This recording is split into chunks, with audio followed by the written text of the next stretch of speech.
I'm Trisha Rader. I'm the program manager at Ishobak. And I'm Bethany Sotelo. I'm the loan officer at Ishobak. Ishobak is a Native American CDFI. We do lending mostly. So this was a little different in the aspect of being able to actually grant these and gift these winnings to the artists. We don't normally particularly work directly just with artists. It's Native Americans across the board. So this was nice to be able to really hone in and be able to support the underserved natives in our area. Our pitch event was the opportunity for artists to come in, display their ideas, what they would do. Our top winner was $10,000, so most of them were really good at that. They came out, they were able to let us know exactly what they would do with the $10,000 winnings. So each one had a 2 to 5 minutes. 2 to 5 minute pitch, which is why it was the pitch event.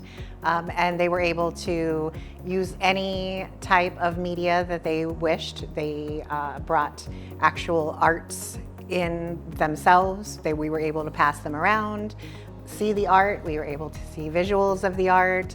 There was a little bit of everything. There was like a fashion designer came and she upcycles thrifted clothes, and then we had people who do more traditional art like sketching, painting, and then we also had digital art too. So there was a wide variety, and it was open to not just artists but also culture bearers. So that's a little bit, you can work with that a little bit more. We can help out more people and get the funds out to different types of occupations in that art field necessarily.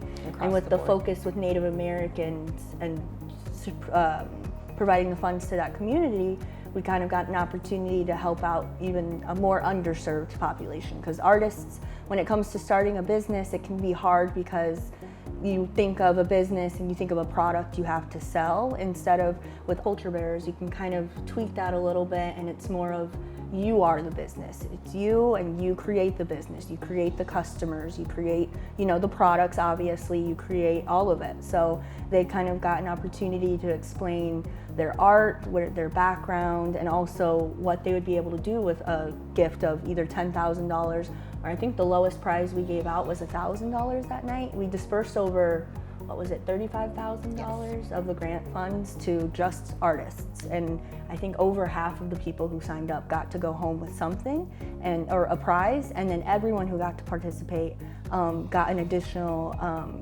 $100 just for being invited to cover any travel costs, or at least help towards those travel costs, and just get the funds out into the community even more.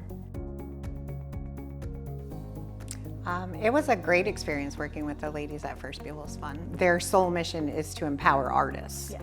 Artists and culture bearers.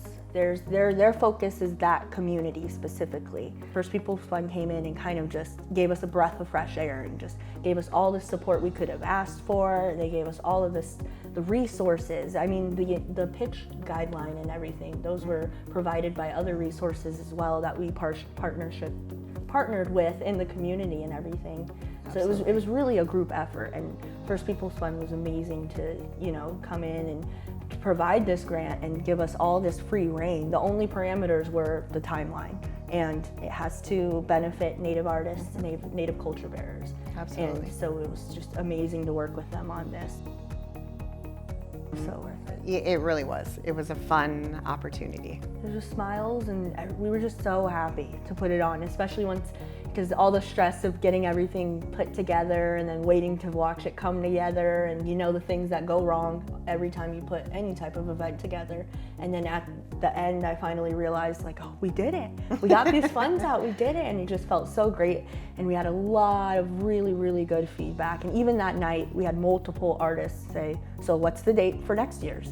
What is the annual thing, right? And so we know the demand is there, the support is needed, and we would love the opportunity to do it again. I hope that we eventually do get the opportunity to apply again so that we can refine this, or perhaps look at other avenues of funding so that we can provide an event like this for the future, for artists in the future. Reaching out to First Peoples Fund, learning about the different opportunities. We support artists, we support organizations.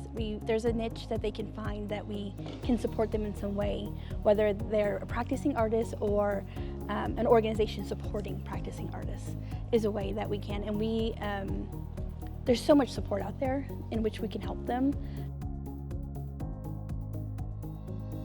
My first step would just be, don't be afraid and say yes, show up.